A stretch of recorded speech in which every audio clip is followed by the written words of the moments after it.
आणि आता देशभरातील सरकारी कर्मचाऱ्यांसाठी एक अतिशय आनंदाची बातमी, कारण 7व्या वेतन आयोगामध्ये करण्यात आलेल्या शिफारसींपेक्षा कर्मचाऱ्यांना तब्बल 30% अधिक वेतनवाढ मिळण्याची शक्यता आहे.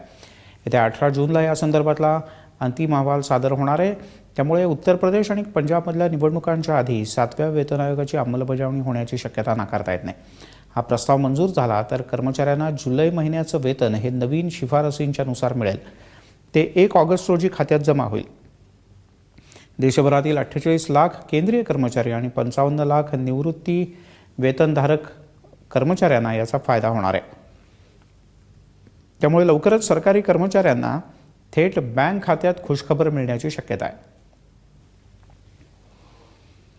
7वा वेतन आयोग जो आहे तो लागू झाला तर सरकारच्या तिजोरीवर कशा प्रकारे भार पडू शकतो किंवा याचं गणित काय पाहूया. 2012-13च्या माहितीनुसार राज्याचं उत्पन्न 1,36,712 कोटी रुपये आहे.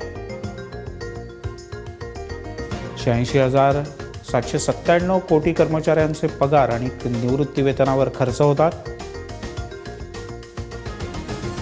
लोककल्याणकारी योजनांसाठी फक्त 49,915 कोटी रुपये शिल्लक राहतात. आणि हाच अनेकांच्या दृष्टीने आक्षेपाचा मुद्दा आहे.